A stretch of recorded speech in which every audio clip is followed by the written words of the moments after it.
Well, hey there, all you beautiful Texans. Welcome back to the James Show. It's News Talk 820 WBAP, now on FM at 93.3. Hey, good to see you too. Let's go. Well, there's a whole lot going on today. There's the economy. There's the good news on inflation. There's still a little social unrest about some political issues. There's RFK trying to change the health regime. Are we out of the measles thing yet?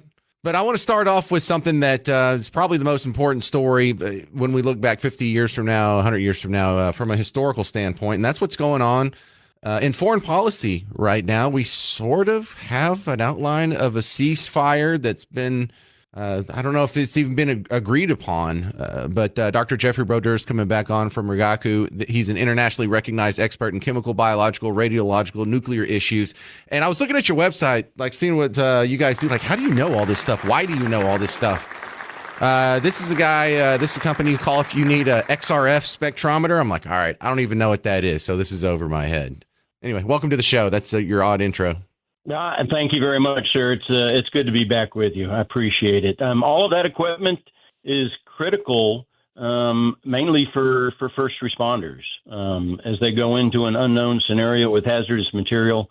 If you've got a handheld device that allows you within less than 1 minute to presumptively ID what exactly you're working with, that allows you to protect yourself with gear and allows you to mitigate the situation, or you can choose to court on the situation and bring in experts, technical experts, to deal with it. Yeah, like X-ray diffraction and scattering. I don't even know what that means, but damn, it sounds important, Dr. Jeff. Yeah, no, I appreciate it, and it's incredibly useful for our border agents at the TSA there on the southern border, as well as our first responders, and for those technicians that are in Ukraine, because, as you know, Russia has been accused on multiple occasions of using chemical agents in the form of riot control agents for a number of times. Right, and you're the guys who can help you keep an eye on that. So now that we've established why you know the depth of knowledge you have in foreign policy, tell us what you know about Ukraine that we don't. So Ukraine is grabbing for straws right now. I think the U.S. is, through a number of other countries, mainly Saudi Arabia, brokered a proposal for a ceasefire, mainly because I think at this point in the war, Ukraine knows that they can't defend their home country, and Russia realizes that the cost of taking Ukraine is going to be very, very expensive. And so there's a proposal that is teed up, and it's in Russia's hands right now in terms of making a decision to accept or reject it. I'm on the fence. I'm not holding my breath that the Russians are going to accept this because, honestly, based on what I see in open source, there's really nothing in it for them. Well, I can't find a whole lot of details on this. Does the ceasefire include Ukraine giving up any territory? We're not there yet. No, basically, the framework of the ceasefire is that the duration would be about 30 days. The scope would cover the entire front line of conflict, including the use of missiles and drones and bombing attacks across the Black Sea. That's in favor of Russia. That's the only piece that is. Oddly enough, you can launch something from Moscow into Kyiv, and that seems to be outside of the ceasefire accord. Kyiv can do the same thing. The implementation would be commence immediately upon Russia's acceptance. Ukraine has also offered that they'd like to see the freeing of prisoners and the return of their children, both of which are problematic for a number of significant reasons. The challenge with Russia is that if they have violated laws of warfare or crimes against humanity, the treatment of prisoners, once they return those prisoners back to Ukraine, now we've got first-person account of what actually happened. Oh, that's primary evidence, as the lawyers would say. And now we go to the Hague for a long, drawn-out trial amongst many of the leaders. The children, though, is this is an empathetic point that I don't know actually how you do. I mean, imagine this. Years about 3 years old, children were taken from cities and towns the very first year, brought back to Russia. I'm assuming what you do with children is you find families to adopt them. Now, how does Russia approach going to those same families in violation of the adoption agreement, strip those young children away from the families? There's a family bond that has occurred, and return them back to Ukraine. If we have children that are about 2 or 3 years old and they spent 2 or 3 years in Russia, they really don't know, and they're confused who mom and dad is. It's I don't know how you do that successfully without harming somebody. Dr. Jeffrey Brodeur, the way you describe it, I don't think I would take this deal if I was Russia. Yeah, so here's the challenge with if I'm sitting in Russia's seat. First of all, 30 days is enough time for Ukraine to rest and refit their military and their strategy. Russia also has a number of third-party actors on the battlefield, namely North Korean. Right. North Korean soldiers are known to defect when they don't have something to do or they have the opportunity. So I'd be concerned that my North Korean partners would find their way into Western Europe, not on the battlefield. And the ceasefire really doesn't address cyber attacks, blockades, or deep strikes. Again, and I don't know that 30 days is enough time to reach a peace deal. Just my observation of President Zelensky in the Oval Office, there seemed to be a very, very thick emotional hatred associated with Putin and the Russian people, and I'm sure that Putin has got a number of activists that are pro-Putin back in Russia. They would view him signing a peace deal or a ceasefire as a sign of weakness.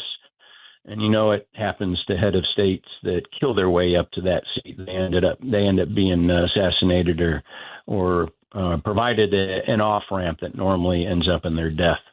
All right. Well, goodness gracious, there he is, Dr. Jeffrey Brodeur, Rigaku. I appreciate your time, sir. Thank you, sir. Good as always. Well, that wasn't very inspiring, but and I mean, if you're Russia, that's not very inspiring. Boy, if you're Ukraine, you got to take that deal. What a good one that is. I hope they just end that soon. I don't know what it's going to take. They're probably going to have to give up a little bit of land. Some people are on both sides should not like the compromise, but it doesn't sound like we are quite there yet, are we? All right, coming up next, we're going to tackle the economy here because for people who are claiming the market's on a crash just as recently as yesterday, I mean, are we already turning around today? Find out in about 4 minutes on The James Show. News Talk 820 WBAP, now on FM at 93.3. Hey there, welcome to The James Show. News Talk 820 WBAP, now on FM at 93.3. Help me understand this Mahmoud Khalil case because I'm talking about the guy who is awaiting deportation. He was one of the student protesters at Columbia, and he was one of the negotiators between one of the organizing groups and the administration at Columbia for, the terms. And let's strip this down a little bit because there's a philosophical discussion that needs to be had, but it's not being had honestly.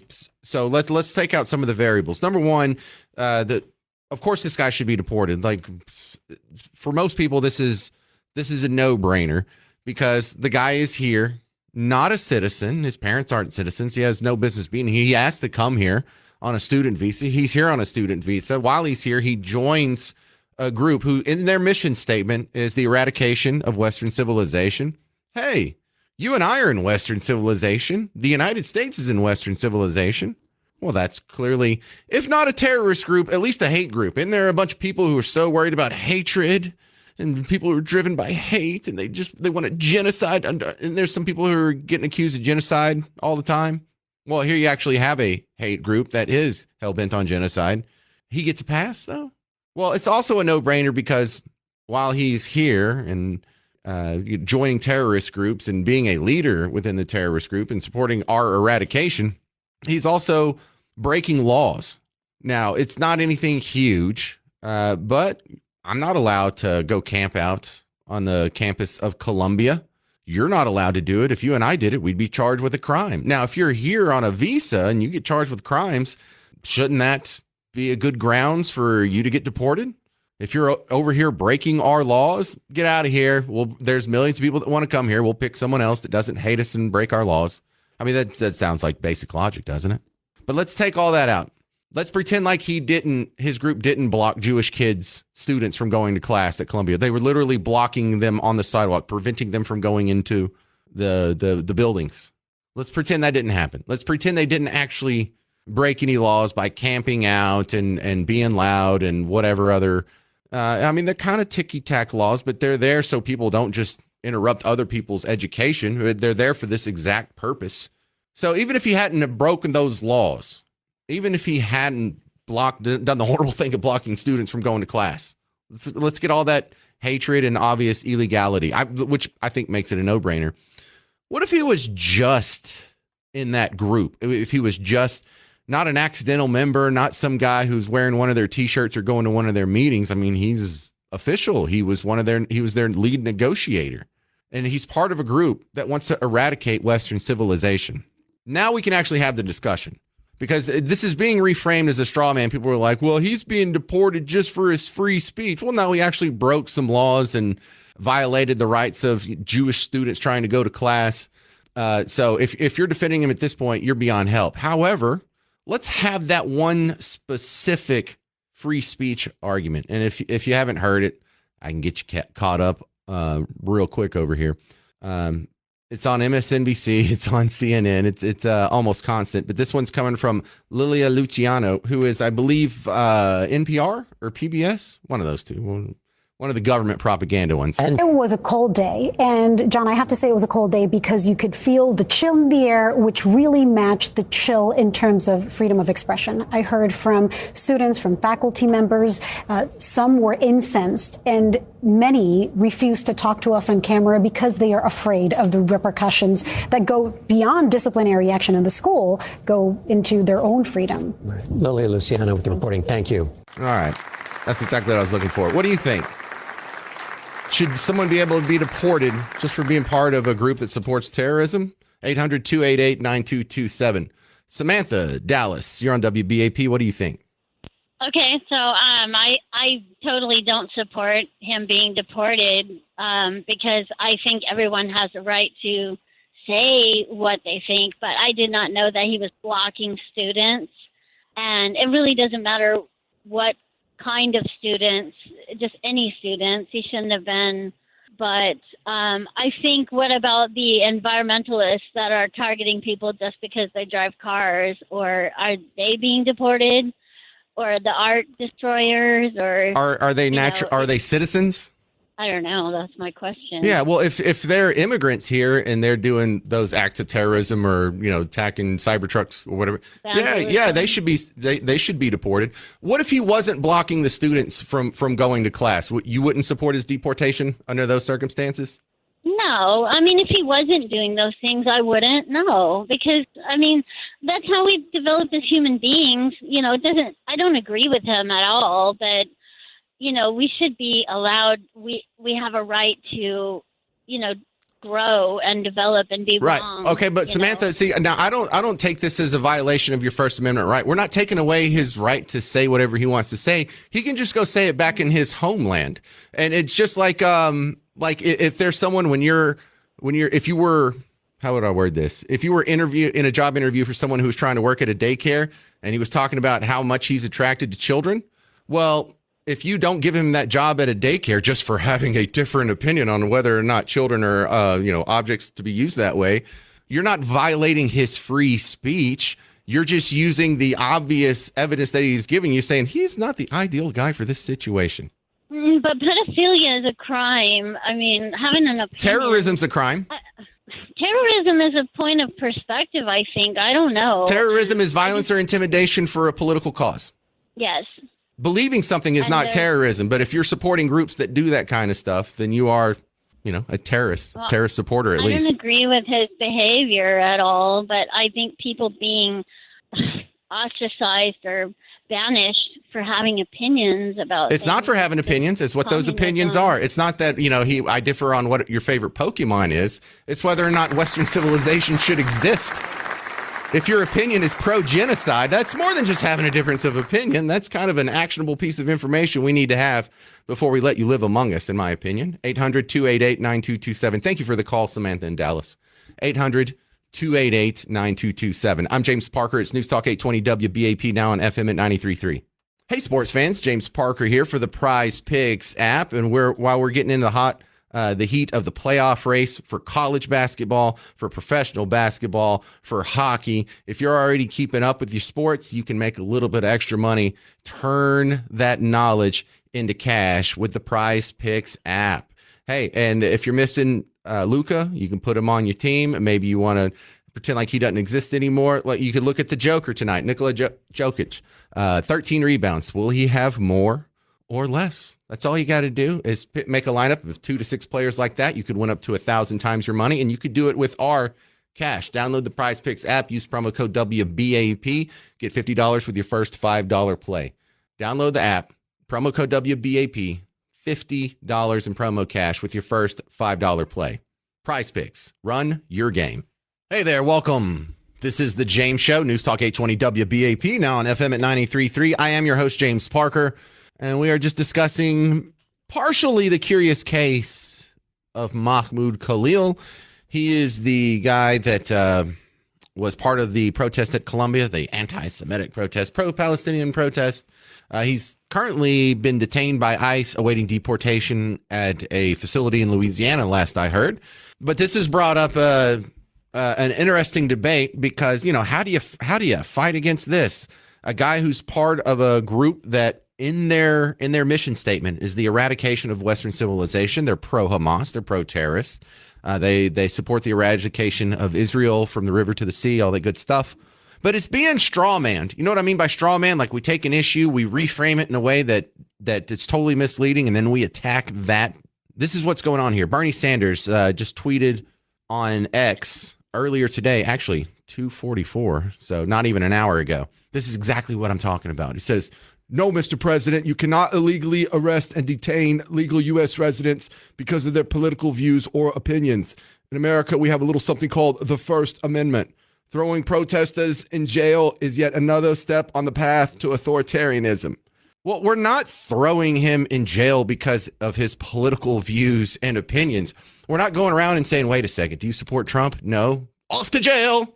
No, he's part of a terrorist group who actively supports terrorists. He broke many laws while he was here, saying terrible things. And don't act like thought crime is something that's anathema to your worldview. You guys support hate crime laws. So it's even illegaler if you do something for the wrong reasons, if you do something from a position of hatred, especially racial hatred or gender-based or sexuality-based hatred. So now here we have a guy who's actually, this is a for real hate crime. This is a for real thought crime, even by your definition over here, Bernie Sanders. On top of that, if the eradication of Western civilization isn't enough of a red flag, he actually did break a whole lot of laws. He blocked other Jewish people, like you, Bernie Sanders, from going to class. Pretty despicable stuff. But the real debate is, what if he didn't do the illegal stuff? I think you still make a good case of deporting people who want to, I don't know, eradicate Western civilization. I mean, do you let someone in the country who wants to destroy it? I mean, if they're that open about it, I would take them at their word. And I don't think it's violating their First Amendment. Look, you still have the freedom of speech. I'm not taking away your freedom of speech. You're just going to have that free speech over in, I don't know, Palestine or Lebanon or Syria or wherever you came from. You can just go say it over there on the other side of that ocean. 800-288-9227. This is Juan in Fort Worth. You're on WBAP. What do you think, sir? Hey, James. It's good to talk to you. Thanks for taking my call. I think, he should be deported. I don't think, American citizenship is a privilege. And a long time ago, when we had people that were immigrating over, there was a period of time that they had to spend here to assimilate. I have people in my family, married in, that have immigrated from other places from around the world. And when they got here, there was a probationary period. They had to prove certain things. You're going to be productive here, a productive member of society, not a malcontent. I think it's really rich for somebody like Bernie Sanders to be popping off about free speech. I mean, this is a guy, didn't he vacation in Russia or honeymoon in Russia? what happens to you over there if you don't agree with the government or want to protest against something that's going on in the government? Nobody really has the right to have their opinion be the only one heard and try to silence everybody else. Well, I don't think deporting him takes away that right. He still has free speech. He just has to go do it over there. He just can't do it here anymore. We're not throwing him in jail and punishing him for it. And I love this idea that sending people to their homeland is now considered punishment. You're violating his human rights by sending him home. Stop it. Anthony and Palmer, you're on WBAP. What do you think, Anthony? Well, first of all, I don't think Tommy Sanders has read the Constitution since the last one that he burned. Right. But I definitely don't think it's a First Amendment issue. From my understanding, and I'm not a scholar, but I do quite a bit of reading on my own, the First Amendment, along with the other Bill of Rights and the Constitution, were basically put in place to protect American citizens. Well, hang on. Now, this is, if I go to the other side of the political horseshoe, Dave Smith, a libertarian comment, is saying kind of the same thing, but from a different angle. And he's not necessarily wrong. The Bill of Rights, I don't believe it does just apply to citizens. I think when you talk about constitutional rights, they are given to you by God, which means it doesn't matter what country you're in. You should have free speech. You should be able to defend yourself. You shouldn't have to quarter soldiers, cruel and unusual punishment, yada yada yada. The fix to that though is, you still have free speech. You're just going to go have it back in your home country. That's fair enough. Yeah, I can see that side of your point. Right. And this is what makes it such a fun discussion to have, because I have people who are to the right of me and to the left of me who are disagreeing with me. And it feels odd to be in the middle there. But this is one of those where I agree with Team Republican more than Team Libertarian, I bet. Let me squeeze in one more. Garrett's like snapping at me, and I'm going to ignore him like I don't see him. Kevin, North Richland Hills, you're on WBAP. Can you make it quick? Yep. Okay. Anybody that protests against the United States needs to leave. Alyssa Milano was on Facebook, and she said something about taking all their property out of the red states, going to the blue states, and then leaving the country. And I texted her back. I did the thumbs up, and I said, "All right." I said, "Don't let the door hit you with the good Lord split you, and never come back." And it's one of those things. Well, I understand what you're saying about the Constitution, but anyway, it's just well, I feel like the visa status before you get to be a naturalized citizen, this is like the probationary period when you first get a job. And if you got a job, whether it's McDonald's or McDonnell Douglas, if you run in and in your first little 3 months, 6 months probationary period, you're cussing the company. I don't think you're going to be a good fit for the company's corporate culture going forward. And I think we should treat the country as the same way. Now, I approve of Rosie O'Donnell moving to Ireland. That's cool. I would like to keep Alyssa Milano. I don't know. I can't understand the difference in my thinking there, but I'm sure it's really deep and not shallow. 800-288-9227, 800-288-9227. Is the U.S. headed for a recession? We'll talk about it next on The James Show. News Talk 820 WBAP, now on FM at 93.3.